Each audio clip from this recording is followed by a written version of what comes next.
మోకాళ్ళ మీద యాదగిరి గుట్ట ఎక్కినా మీరు హిందువులకి మేము వారసులమని చెప్పుకుంటే ప్రజలు మిమ్మల్ని నమ్మరని ఈ సందర్భంగా నేను హరీష్కి తెలియజేస్తూ నయా నాటకాలు బంద్ చేయాలని హరీష్ గారికి ఈ సందర్భంగా తెలియజేస్తా ఉన్నాను.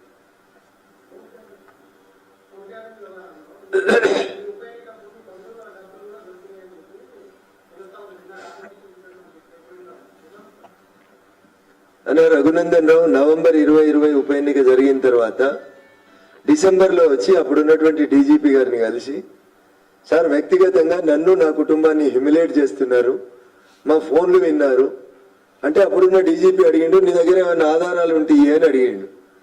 నేను చెప్పిన ఆధారాలు ఉంటే నేను పోలీసు అయితే కానీ నువ్వెందుకు సార్ పోలీసు అని చెప్పిన. అప్పటి నుంచి నేను 100 సార్లు మొత్తుకున్నా, మా ఫోన్లు వింటురు, మా ఫోన్లు వింటురు, మా ఫోన్లు వింటురు, భారత రాజ్యాంగం నాకు కల్పించినటువంటి ప్రైవేట్ జీవితమే లేకుండా చేస్తున్నారు వీళ్ళు అని 100 సార్లు చెప్పిన. ఎవరు నమ్మలేదు, ఎవరు ఇన్వెస్టిగేషన్ చేయలేదు. రఘునందన్ రావుకి హరీష్ రావు అంటే పడదు కాబట్టి తప్పుడు ప్రచారం చేస్తున్నారని చాలా మంది అనుకున్నారు. 3 సంవత్సరాల క్రితం ఈ రాష్ట్రంలో ఏం జరుగుతుందని లొల్లి పెట్టుకొని మొత్తుకొని చెప్తే నిన్న ఆఖరికి వాళ్ళు అరెస్ట్ చేసినటువంటి రిటైర్డ్ డీసీపీ రాధాకిషన్ రావు గారి నోట్లోంచి ఆనిముత్యాలు రాలినాయి. ఏమని?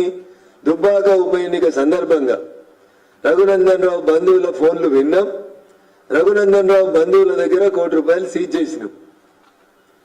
ఎంత దుర్మార్గం అంటే సీజ్ చేసింది బేగంపేటలో, ఎలక్షన్ కోడ్ లేదు, అది సంబంధించింది కంపెనీకి సంబంధించినటువంటి ప్రైవేట్ వ్యవహారం. దుర్మార్గం ఏంటంటే దాంట్లో నన్ను ముద్దాయిగా చేర్చిండ్రు. ఇంకా దారుణం చెప్తాం మీకు, ప్రస్తుతం కాంగ్రెస్ ప్రభుత్వంలో ఒక గౌరవప్రద స్థానంలో ఉండి శాసనసభ్యులుగా ఉన్నటువంటి గౌరవనీయులు చెన్నూరు శాసనసభ్యులు వివేక్ వెంకటస్వామి గారిని కూడా దాంట్లో ముద్దాయిగా చేర్చారు.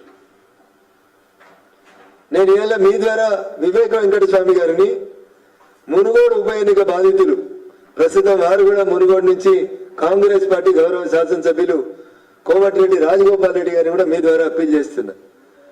అన్న అప్పుడు ఆ ప్రభుత్వంలో చెప్తే మేము ప్రతిపక్షం కాబట్టి మా మాట ఎవరు నమ్మలే. ఇప్పుడు ఈ ప్రభుత్వంలో కూడా మాది అరణ్య రోదన కావద్దంటే దయచేసి వివేక్ వెంకటస్వామి గారు, కోమటిరెడ్డి రాజగోపాల్ రెడ్డి గారు మిమ్మల్ని కూడా బాధితుల్ని చేసినామని రాధాకిషన్ రావు గారు నేరుగా చెప్తున్నాడు. కాబట్టి వివేక్ సార్ పేరు ఎక్కడ పేపర్లో రాయలేదు, కానీ రాధాకిషన్ రావు చెప్పిన బేగంపేట FIR లో రఘునందన్ రావు పేరు చేసి రాసిండ్రు. అప్పటి మా భారతీయ జనతా పార్టీ నాయకులు ప్రస్తుత చెన్నూరు శాసనసభ్యులు వివేక్ వెంకటస్వామి గారి పేరు రాసిండ్రు. అందుకని నేను వివేక్ వెంకటస్వామి గారికి, కోమటిరెడ్డి రాజగోపాల్ రెడ్డి గారికి చేసే అప్పీల్, సార్ ఆ రోజు మీరు బాధితులు, ఈ రోజు మీరు శిక్షించే స్థానంలో కూర్చున్న పెద్దలు. అందుకని బాధితులుగా అట్లీస్ట్ నేను చాలాసార్లు చెప్పిన, అయ్యా రేవంత్ రెడ్డి గారు మీరు మొదటి విక్టిము, నేను రెండో విక్టిమ్ అని 100 సార్లు చెప్పిన. రేవంత్ రెడ్డి గారు ఇంటలేరు. 2016 తర్వాత జరిగిన ఇన్వెస్టిగేషన్ చేయమంటుండు రేవంత్ రెడ్డి సార్.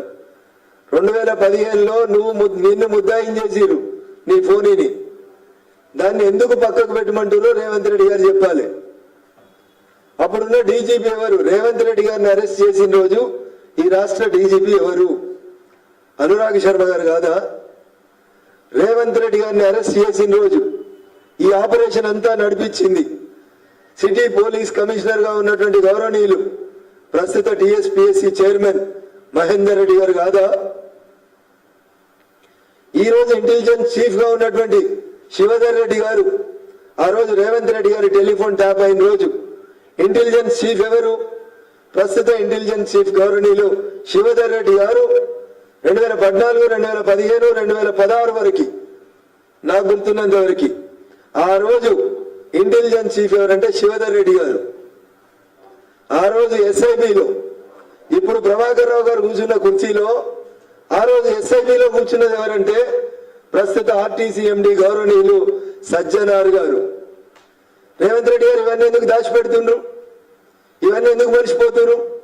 నేను గొరగొర గుంజుకపోయి నీ 32 లక్షల గడియారం ఎత్తుకపోయి ఏసీబీ ఆఫీసులో ఏకేకాన్ ఇంట్రాగేషన్ చేసి లొల్లి పెట్టి ఎత్తుకపోయి నేను తీసుకుపోయి జైల్లో వేస్తే